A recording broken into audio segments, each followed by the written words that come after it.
السلام علیکم ورحمۃ اللہ وبرکاتہ۔ بسم اللہ الرحمن الرحیم۔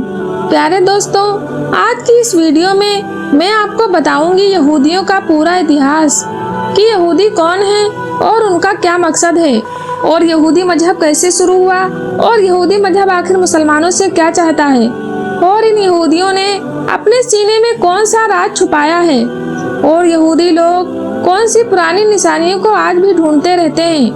ان سب سوالوں کا جواب آج آپ کو اسی ویڈیو میں مل جائے گا، اس لیے اس ویڈیو کو آخر تک ضرور دیکھیے گا۔ دراصل یہودی ایک بری قوم ہے کہ جنہوں نے ہزاروں سال اپنی زندگی اللہ تعالیٰ کی نافرمانی میں ہی گزاری ہے۔ حضرت یعقوب علیہ السلام کے زمانے سے بنی اسرائیلی نامی اس قوم کی شروعات ہوئی، اور اس یہودی قوم کی ہمیشہ سے ہی جھگڑا فساد کرنے کی ہی عادت رہی ہے۔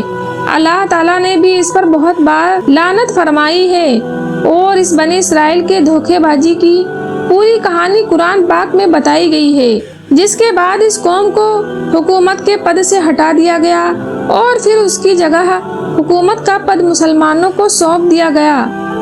دنیا بھر کی قوم میں یہودی ایک ایسی قوم ہے جس کو اللہ تعالیٰ نے سب سے بڑا مجرم ٹھہرایا ہے۔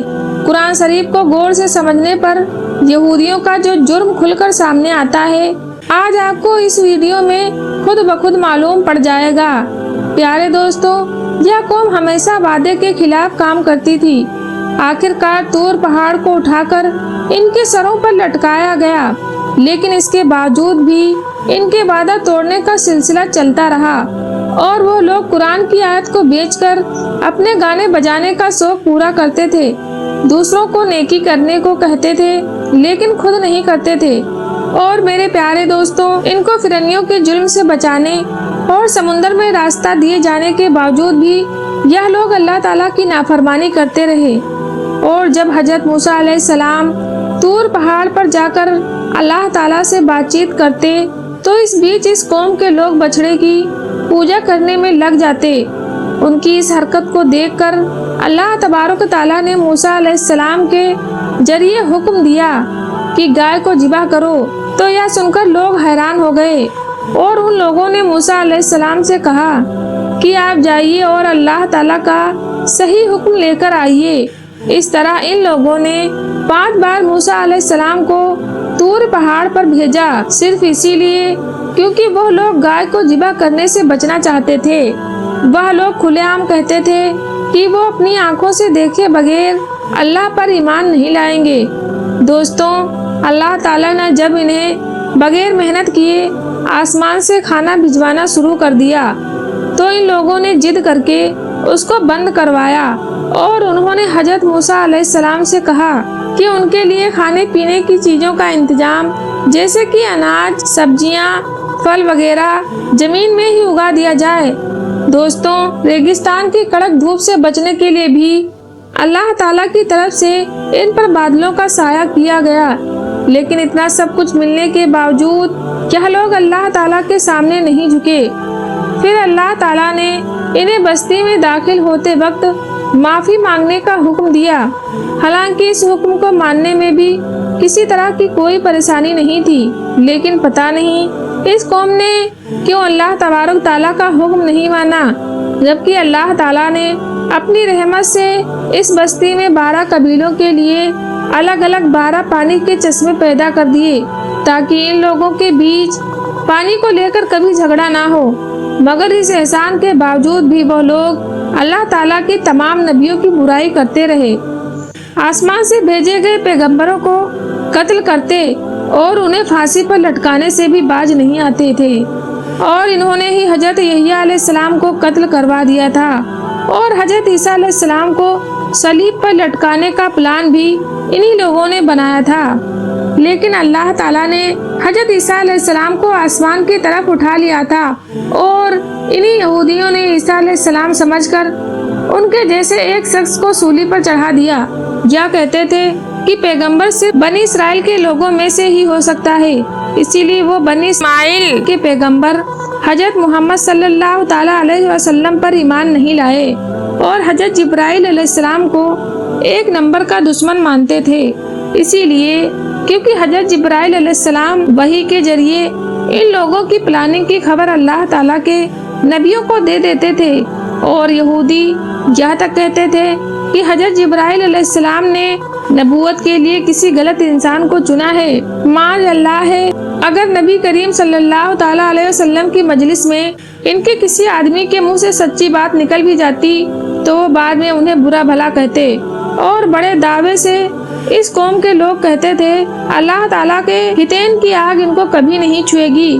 हालांकि इस यहूदी कौम के आपस के झगड़े बहुत सख्त हुआ करते थे और यह आपस में मारकाट भी करते थे और कबीलों में जाकर कबीले के लोगों को बस्तियों से ही निकाल दिया करते थे, जैसा कि वो अब फिलिस्तीनिज्म करते थे।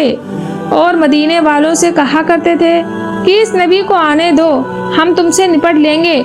लेकिन नबी करीम सल्लल्लाहु ताला अलैहि वसल्लम के आने के बाद यही यहूदी रसूल पाक सल्लल्लाहु ताला अलैहि वसल्लम के बुरे दुश्मनों में से एक हो गए।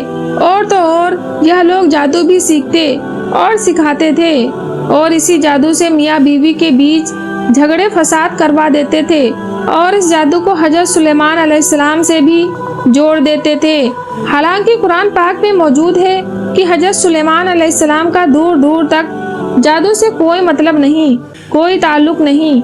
नबी करीम सल्लल्लाहु ताला अलैहि वसल्लम पर भी इन यहूदियों ने एक बार जादू किया था और इसके अलावा एक बार हुजूर नबी करीम सल्लल्लाहु ताला अलैहि वसल्लम को चट्टानों के जरिए जख्मी भी करने की कोशिश की थी। अल्लाह ताला के पैगंबर हजरत सुलेमान अलैहिस्सलाम को भी वो नबी नहीं मानते थे बल्कि एक बादशाह समझते थे। अल्लाह अपने पैगंबरों और नबी करीम सल्लल्लाहु ताला अलैहि वसल्लम से यह लोग खेद खुरेद सवाल किया करते थे और अपने साथ साथ मुसलमानों को भी यह काम करने के लिए उकसाते थे।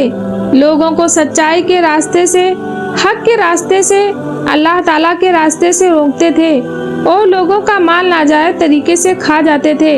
इन्होंने इस जमीन पर 2 बार बहुत बड़ा झगड़ा फसाद किया और तो और दूसरे की बीवियों को ताक झाक करने और उनसे खुद अपनी बहतियों बहनों के साथ बदका जिनाकारी करने का इल्जाम भी लगाते थे और ऐसा बेकार काम करने में यह जरा भी शर्म महसूस नहीं करते थे।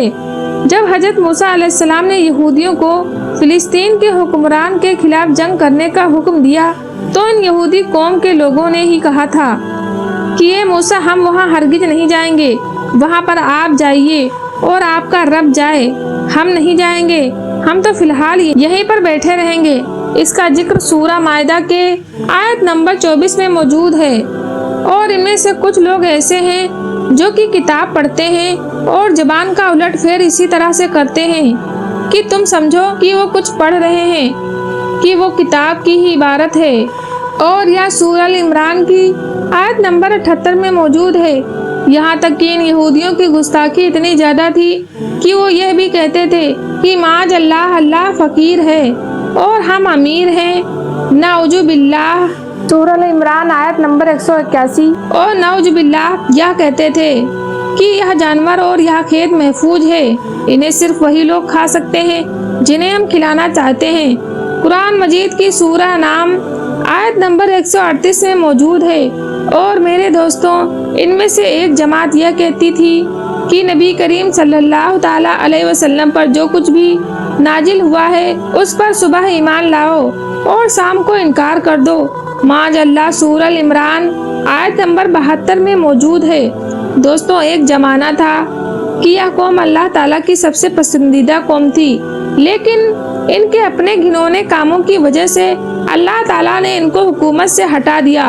और मेरे दोस्तों, यहूदी क्योंकि कुरान पाक को नहीं मानते, इसलिए इन्हें पता नहीं कि हम अल्लाह ताला की बारगाह से ठुकराए हुए हैं। अपने आप को आज भी अल्लाह ताला के नज़दीक पसंदीदा समझते हैं और वह यह कहते हैं हम अल्लाह ताला के नज़दीक अल्लाह ताला की सबसे पसंदीदा और चहेती कौम है।